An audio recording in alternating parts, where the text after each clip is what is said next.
All right. Good evening, everyone. Welcome to Season 2, Episode 1 of Hometown History. I'm Jamie. I'm Dami. Yep.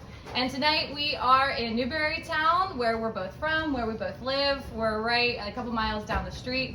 Tonight we're at Blue Sky Tavern, so we want to give a special thank you to Eric, the owner, and also the wonderful staff tonight, and our waiters and waitresses. Can we give them a round of applause, please?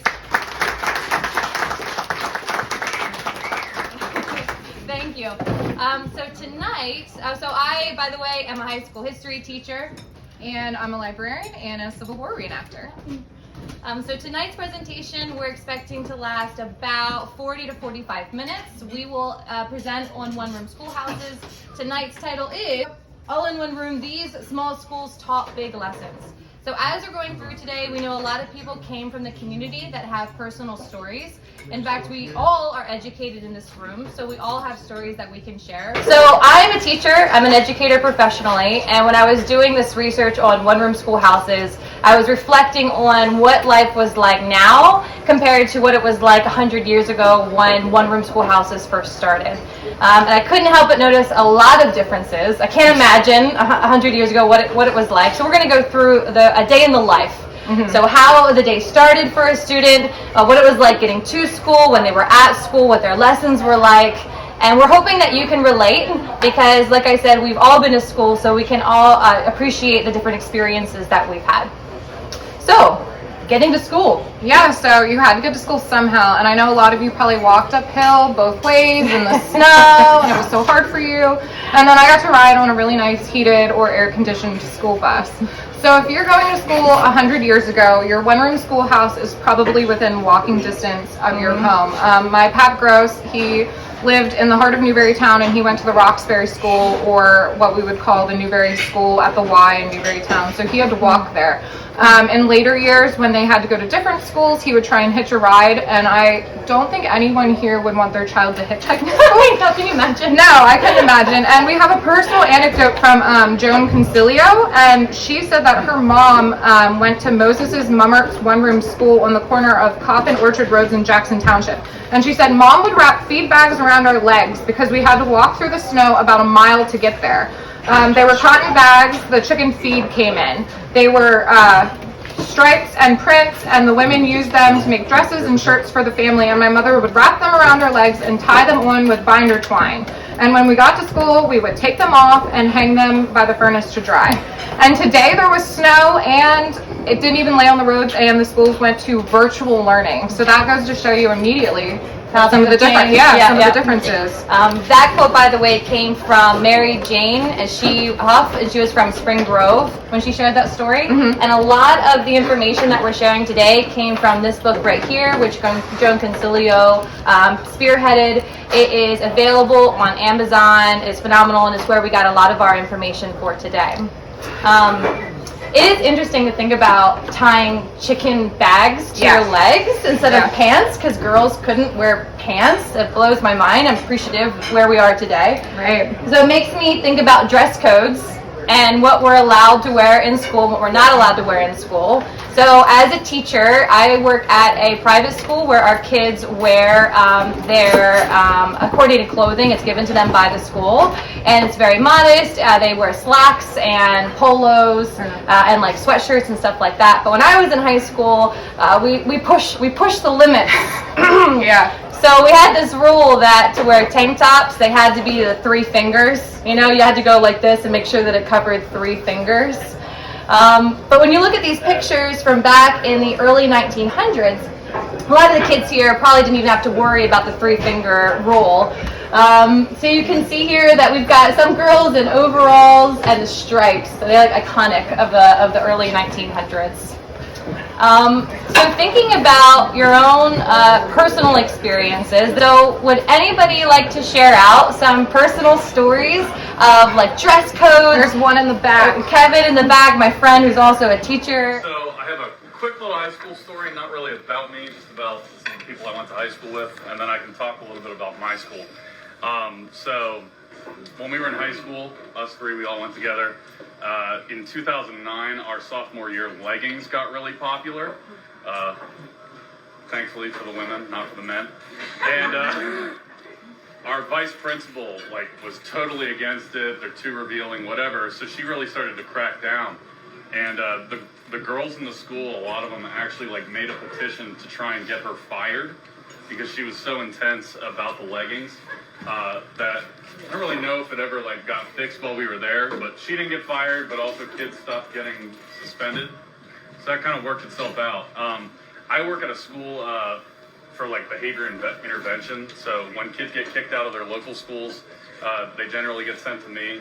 And my school is called Paradise. It's over in the Spring Grove School District. We don't per se have a dress code, but it has to be school appropriate, if that makes sense. But I will say that kids get wanded when they come in, so make sure they don't have anything bad on them. But something pretty cool that's happening right now is kind of like a communal closet that we have going on. They're trying to set it up so that if a kid ever has a job interview or a concert or something important, we have the right clothing attire for them. Now I'm a bigger guy, so it's kind of awkward when they ask me, bring in some suits for the kids, and I'm like, well, I'm 250 pounds, so I'm sure a lot of high school boys are going to wear this, but kind of cool. So, not too formal, but stuff going on. Yeah, thanks, guys. Yeah, thank you. So when kids got dressed and they came to school, they were ready to start their day and their morning routines. Yeah, the school day started a lot differently in a one-room schoolhouse than it does today. Kids were taught the Bible in school. You read the Lord's Prayer before school started, and you said the Pledge of Allegiance. So today, because of separation of church and state, you are not learning about the Bible or reading the Lord's Prayer in a public school setting. And the Pledge of Allegiance is not compulsory anymore. Even when I was in school, you had the option, if you wanted to sit down during the Pledge of Allegiance, for better or for worse, you were allowed to sit down. You didn't have to say it. But it was something, we still started the day with the Pledge of Allegiance, and I'm not even sure if all public schools still do that. I would be... Well, when I taught at Spring Grove, they actually played the national anthem every single morning, which is patriotic and amazing, but also every morning. Yeah, it was an opportunity for the girls in the chorus. They'd pick 2 or 3 girls every week, and they would record the national anthem, and that's what you heard in school. So I think it was more of a vocal warm-up for our chorus than anything. Getting ready. Yeah, but when you were going to a one-room schoolhouse, and these started around the 1830s in York County, it was a church-led initiative. So they were using buildings that were owned by churches. And then for economical reasons, they just made these really tiny one-room schoolhouses. And that's all you needed for the small communities that they were popping up in, because they needed to be close enough for the kids in that tiny community to walk to. And then if it was outside of walking distance, there was probably another one closer for those children. Yeah. So other ways that schools stayed affordable? Yeah. So just like Dami said, when we started having these schoolhouses that began as church and vacant buildings, and then they decided we need our own single schoolhouse, they began thinking, how can we build a building that is suitable for our kids, but then also economical, something that's not going to break the bank, because of course us Yorktownians don't like higher taxes. Right. That's how they had to pay for school. So the majority of the school buildings were mostly made out of wood, but we did have some brick and some stone buildings as well. So 14% of them were made from stone, and then 16% were made from wood. No electricity in these buildings. And in the morning, this is something that's not on my to-do list as a teacher. And again, I'm picturing a day in the life. You're a kid, you walk to school, it's the winter time like today, you open the wooden door, you walk into the building, and any guesses how they heated this room? Furnace, wood stove, or a coal stove? Who's responsible for setting that? The teacher, yeah, which could have been also the mother at the same time. So the teacher showed up, and that was a part of their duties, not only assigning assignments for kids and getting the kids ready, but also making sure that the room was warm enough, something that I don't think about in my daily life as a teacher. Yeah.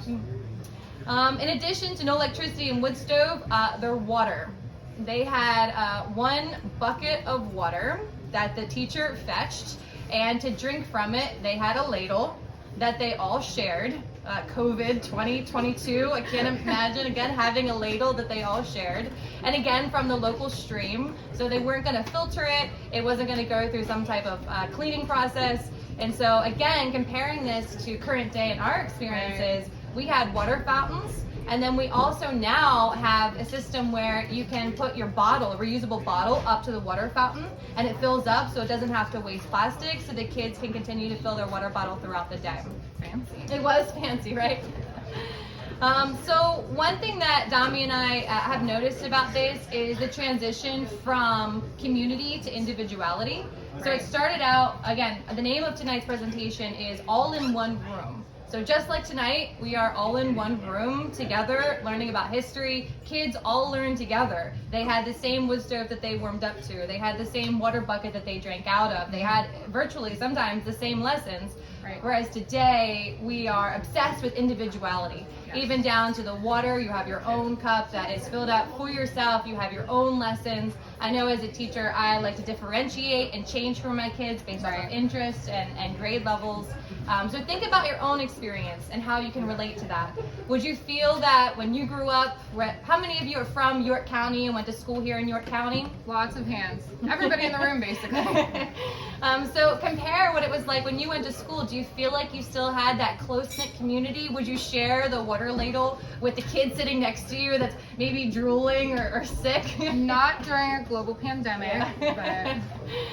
Whereas today, like I said, we're a lot more individualistic. And just to put it in perspective, a lady never reveals her age, but I'll tell you when I graduated high school, it was in 2008. So you can do the math. It hasn't been that long, but it's been pretty recent. And you've graduated 2012. 2012, yeah. She's a little younger than me. Yep.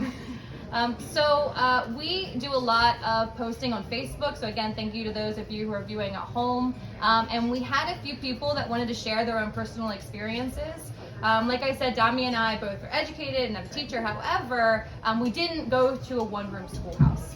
Did anyone in the room go to a one-room schoolhouse? 1, 2, 3, 4, 5, 6, 7. All right, so at least 7, probably more of you who maybe are a little shy. Yep. So on the Preserving Newberry Town Facebook group, Melody Dempwolf said this: "My dad went to Tracy's school in Hellam. His grandparents lived on what is the Horn Farm, and he lived nearby across fields which are now Route 30. He would cut through his grandparents' farm to get to school. One of his chores at school was to haul water for their use from the well at a nearby house." So again, I'm thinking about a child's experience. My kids have to worry about getting their homework done, studying for finals. My kids don't have to worry about where they're going to get water. How are they going to drink? Is there mud in it? Are they going to have to throw it out and get more water if it is mud in it or something's in it? Right. Yeah. So transitioning now into what the classroom would have looked like. So painting a picture for you so you can imagine what it was like 100 years ago in the classroom. Well, as the name says, it was a one-room schoolhouse. So you had 8 grades in one room. So that teacher was responsible for teaching from 1st grade to the 8th grade, all in the same classroom. So she would have a big desk, and it could be a male teacher as well.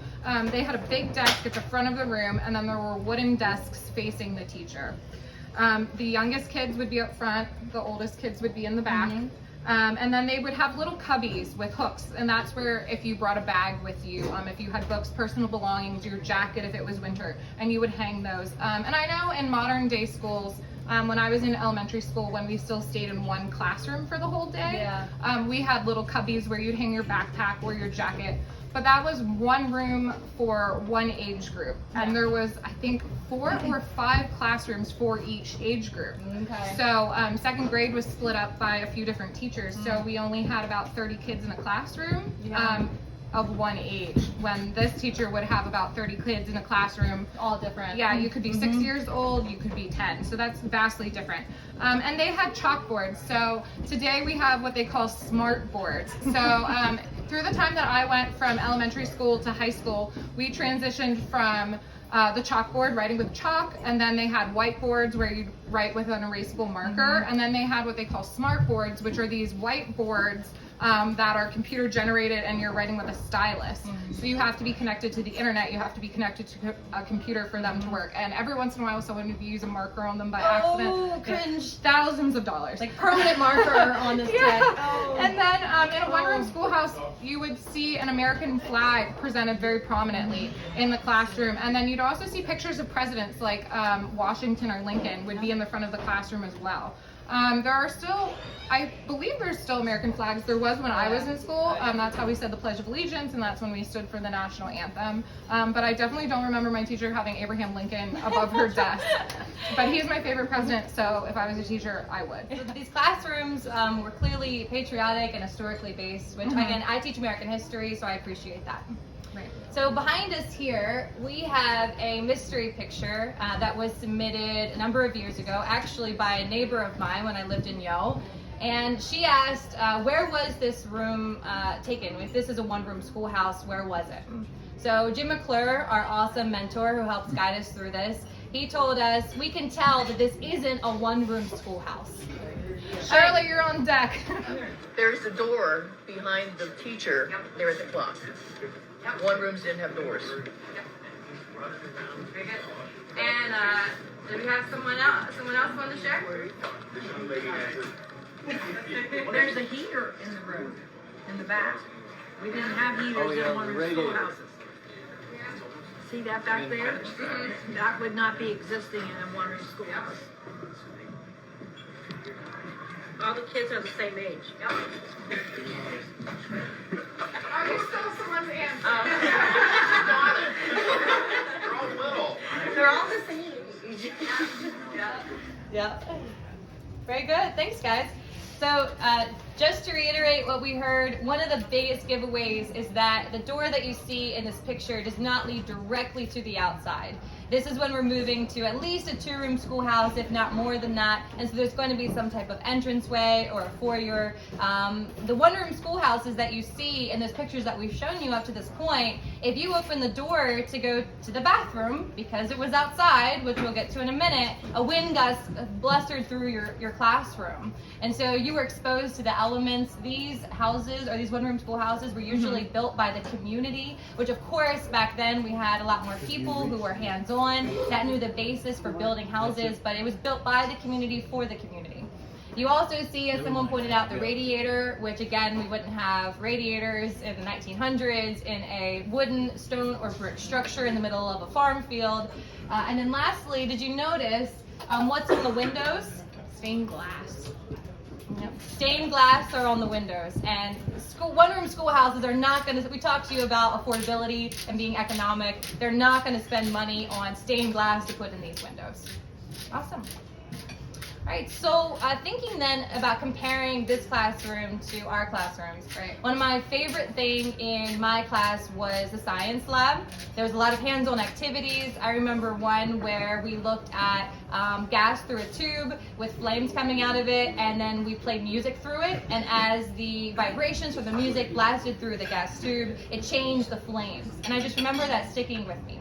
Well, one thing we want to be careful of with tonight's presentation is to remember the past, appreciate it, but also not to over-romanticize it. These students didn't have a science lab. They didn't have those experiences that Dami and I, kids in the 21st century, have. They also didn't have libraries. They couldn't go and check out a book or have reading time together. It was whatever the teacher brought in or the community brought in. Fridays, at the end of the day, after you've learned throughout the entire week, it's the afternoon, you're ready to go home, you're not off the hook. You had to do something on a Friday afternoon before you left. Guess what you had to do on a Friday afternoon before you left? Clean. I heard it. Everyone got it right. You had to clean the school.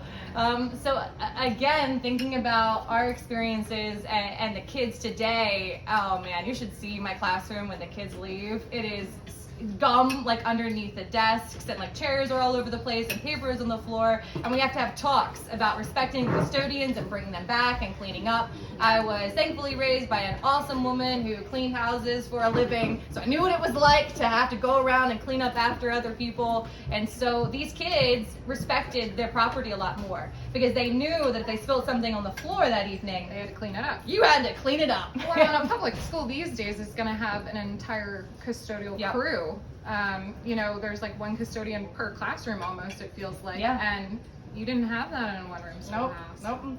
So they went around and mopped up the tables. They would clean up the floors. They would take the erasers and go outside and clap them and clean off the chalkboards, and they would even dust as well. Yep. So another thing that these one-room schoolhouses did not have, in addition to a custodial staff, is also the bathroom. The bathroom. So outside is where the outhouse was. So when it's time for that time to go, you would excuse yourself, you would ask permission, and you would go outside and you would use the outhouse. So Dami had some fun stories of people sharing online. Yeah, I posted this picture of an outhouse on the Preserving the History of Newberry Town Facebook page. And for whatever reason, that was like the most exciting topic that people wanted to talk about that week. And a lot of it was about the reading material that they would take with them to the outhouse. And it was your Sears and Roebuck Catalog. Yeah, they would take that with them, and you were using it for more than just reading. But you were out there in the cold, you were out there when it's hot. So when it's cold, there's obvious issues with outhouses, and when it's hot, there's some different issues with outhouses, and the entire school's using the same outhouse. Yeah. So yeah, that was a topic that people really wanted to talk about for some reason. I think it's definitely relatable. So think about that teacher though that inspired you, or maybe just made you feel comfortable or feel loved. My favorite teacher was Mrs. Cash in high school. She taught mythology, and she taught us very early on that students will not remember what you teach them, but they will remember how you make them feel. That's true. Yeah. Yeah, Mr. Bartle in 10th grade at Redland High School. He was also a park ranger at Gettysburg, so that really helped with my love of Gettysburg and reenacting. Oh, that's cool. Yeah, he was really awesome, and that's a good segue because when you went to a one-room schoolhouse, it didn't matter how old you were. From the time you started, almost until you were done, you probably had the same teacher the whole time.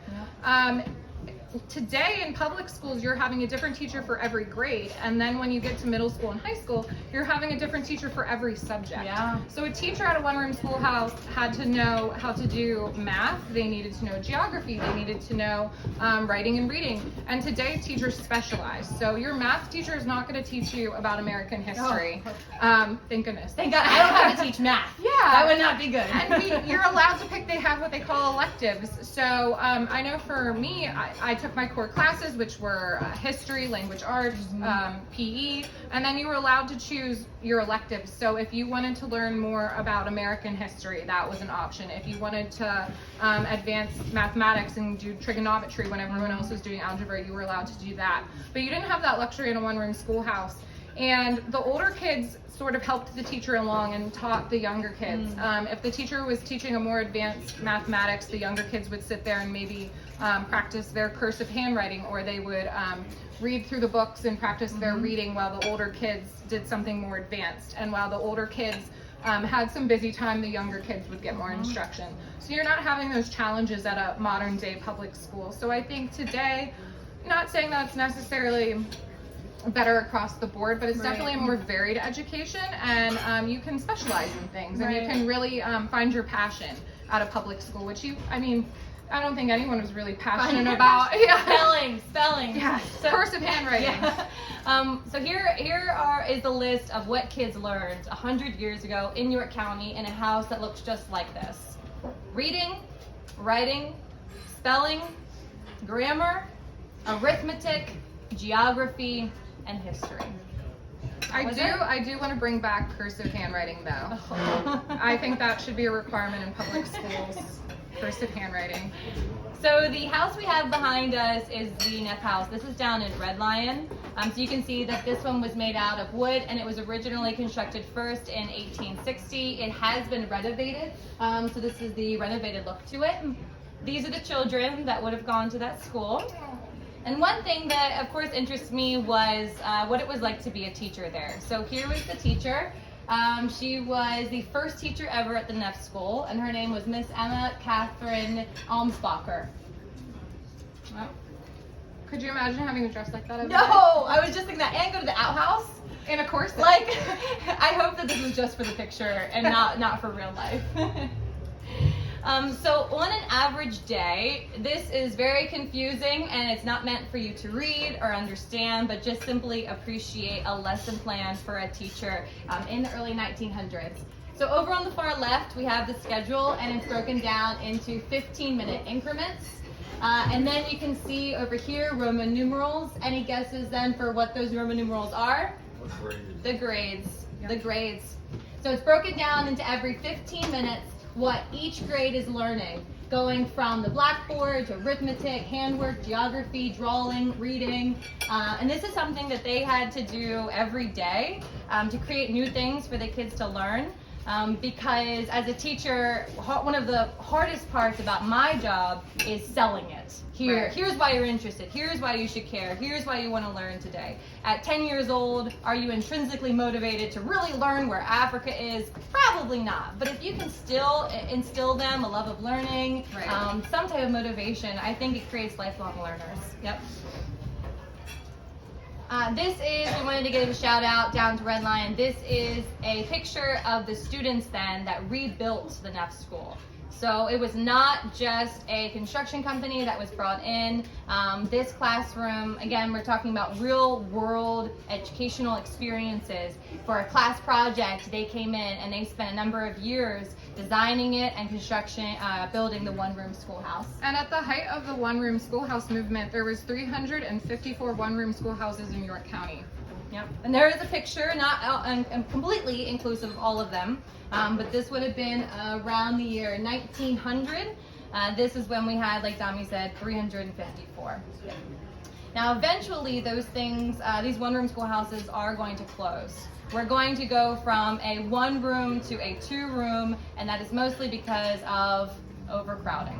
Right, yeah, more people moving to the area. There was a switch from agricultural business to people getting different jobs, automobiles. You could live farther away from your school and be bused to school or driven to school. Yep. And so one of the things that we wanted to point out back here on the slides was some of the rules for the teachers. And I highlighted one that stuck out to me the most. I have 2 pages of this, 1 through 5 on this page, and then 6 through 10 on the next. It says each day, teacher will bring a bucket of water and a scuttle of coal for the day's lesson. Again, I can't imagine doing that. And also, you can see the gender divide here as well. Number 4 says that men teachers may take 1 evening each week for courting purposes, or 2 evenings a week if they go to church regularly. Don't see that for the ladies. Well, wasn't there a rule that after a 10-hour day, the female teacher was allowed to sit and read her Bible? She wasn't allowed to go courting. She had to read her Bible. Yep. If after 10 hours of school, if you want to read the Bible or other good books, you have permission to do that. I wonder what they considered a good book. Other good books. My favorite from this page was number 8. It says, any teacher who smokes, uses liquor in any form, frequents pool or public halls, or gets shaved in a barber shop will give good reason to suspect his worth, intention, integrity, and honesty. Well, we're currently in a tavern, so Jamie, you're fired. I know. This is public for everyone to see. Yeah. So how have things changed? Here's another beautiful picture, by the way, of the kids who went to these schools. So with the teachers being pulled in all directions and having such large classes, of course we're going to have mischief.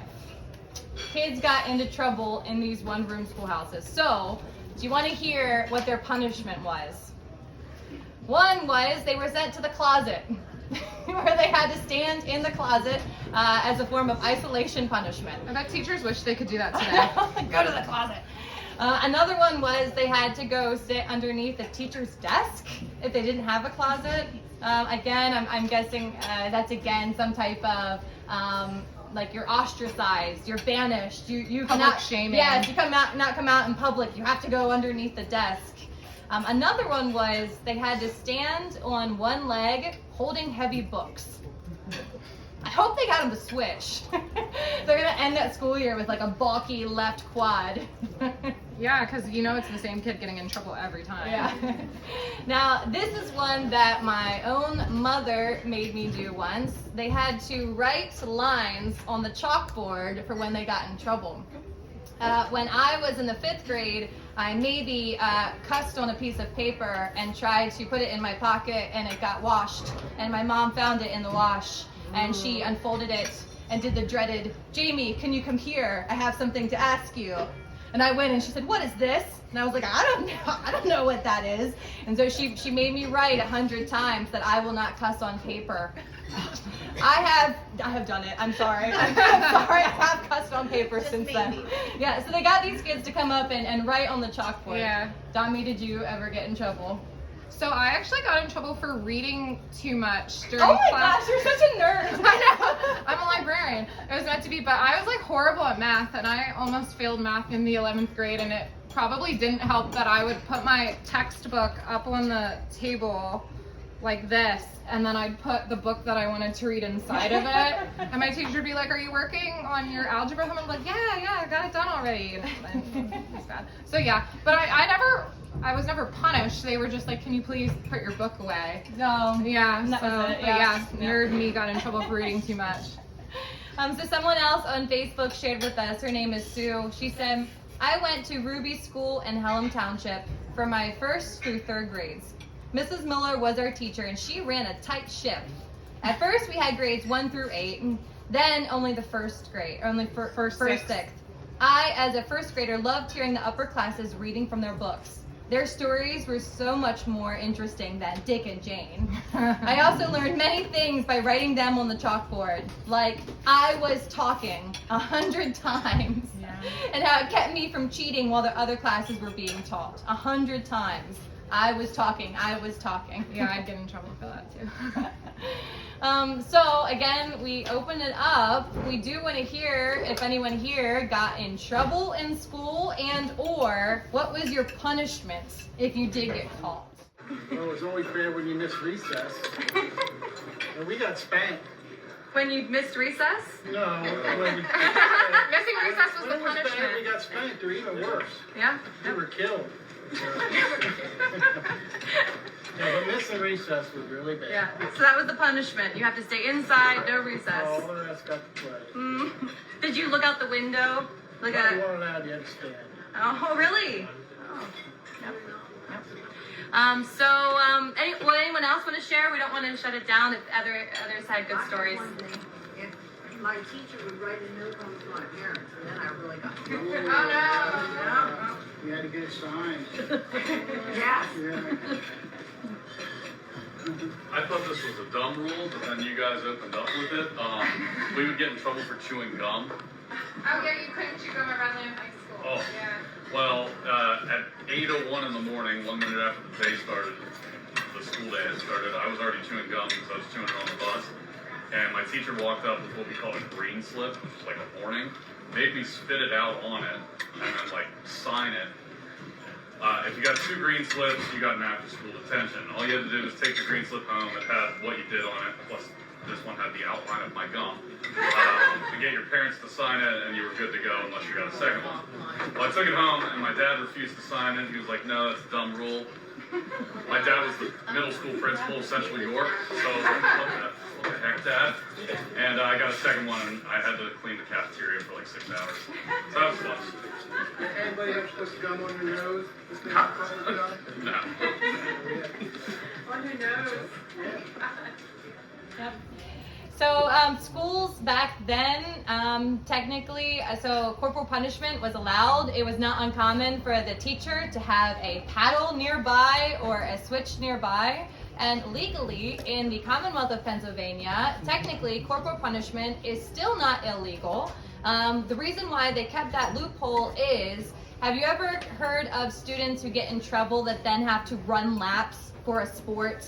Like in the evening, they would have to go and run laps or run up hills or do something. Our volleyball coach made us do suicide runs. Really? So, yeah. Because you got in trouble? Yeah. Technically, that's corporal punishment. And so that's why it is still on the books legally in Pennsylvania. So every football coach would be fired. So one way to keep students out of trouble are sports. Yeah, sports. So almost every public school whether it's middle school or high school, even a lot of the elementary schools have organized sports. So you're going to have a track team, you're going to have a football team, softball team, you name it. But they didn't have the organized sports directly with the one-room schoolhouses, so you had recess, and that was your outlet. So you got outside for maybe like a half an hour every day, and you got to run around. And the kids would still play sports. They played baseball and football and tag, and I'm sure they ran around like crazy to get all that energy out. But there wasn't a like Roxbury one-room schoolhouse baseball team. Yeah, right. So it was more organized by the community than specifically by the school. Yeah. So after they had recess and they played baseball, they would come inside, and every kid, not every kid, but when I asked them their favorite subject, Lunch. they say lunch. I say, my favorite subject is lunch. I was like, well, first off, I take offense to that. It should be history. Everyone should love history. But for lunch today, we have variety. We have affordable food. We have healthy food. Free lunches for the kids that can't afford We have them. free and reduced lunch for lower income students. Lots of snacks as well. But the kids back then, guess what they did?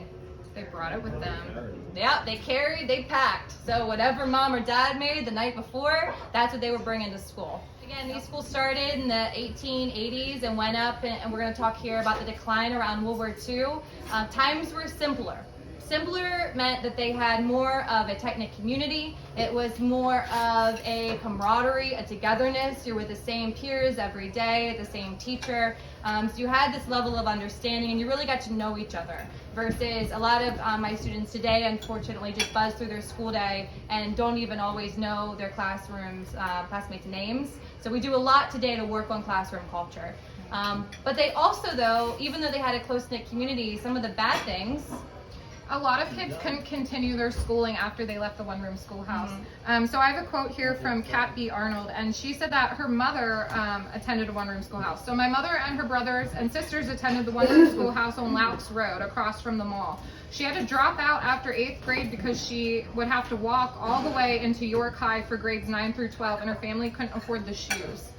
So there's a girl that, was cheated out of her education because her family couldn't afford the shoes that would be worn down every day for her walking into the high school that she was assigned to. And again, that comes back to, like I said, my grandpa said sometimes they'd hitch rides to school. I don't think any parent today would condone their child hitchhiking into school.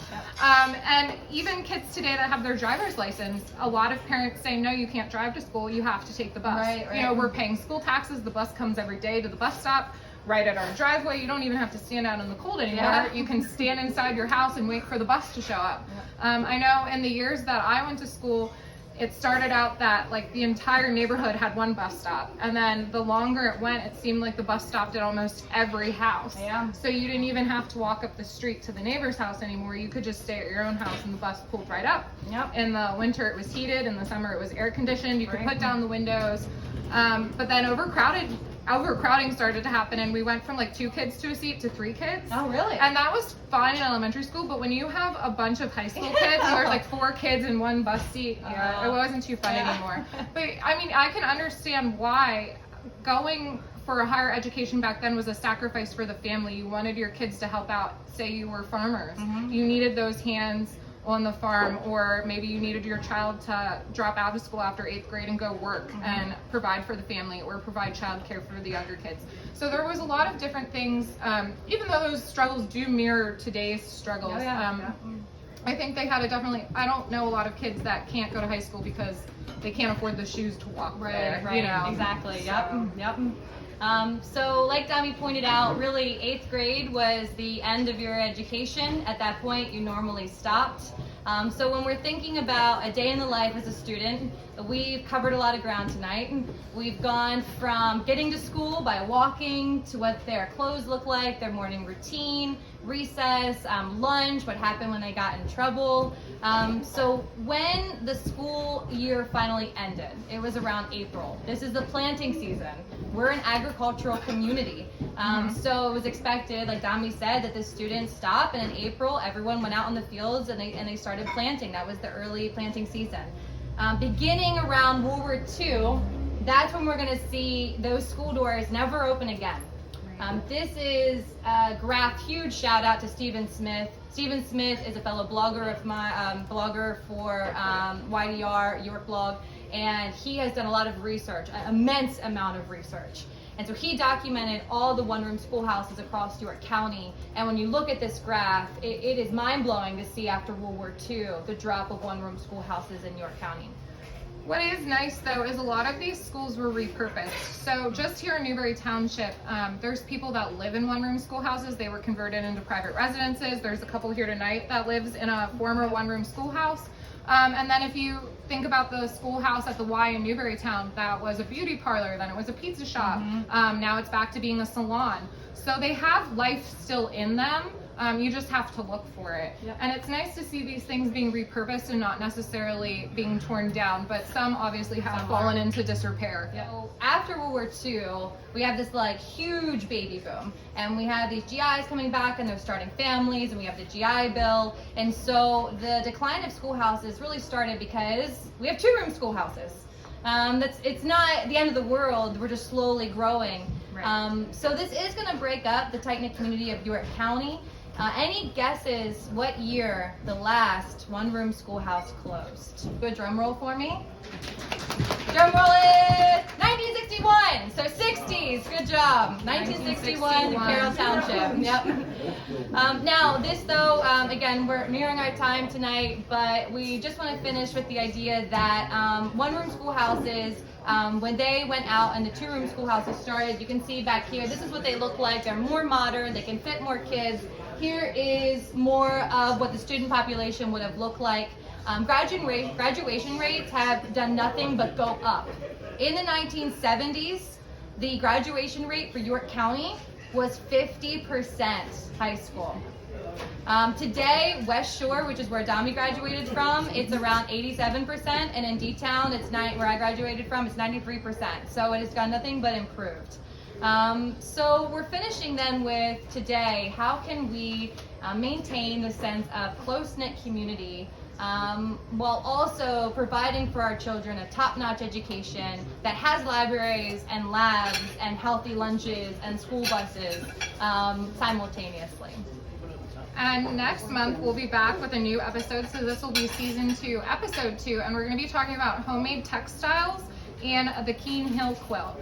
We're actually in talks with the lovely people from the Redstone Glen, and one of them is here tonight. I don't know if he knows that I was talking to his daughter about hosting our next episode.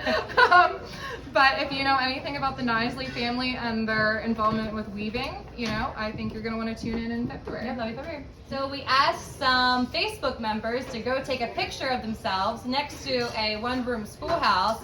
And we were lucky enough to get 2 handsome fellas today, so thank you so much. And their cousins. And then also this adorable picture. Isn't she so cute? What was one surprising thing that each of you all found in your research about one-room schools? When they closed. So Jim just asked what was one surprising thing in our research that we found. I was surprised that the last school closed in 61. Honestly, I thought the one-room schoolhouse movement stayed through the 60s.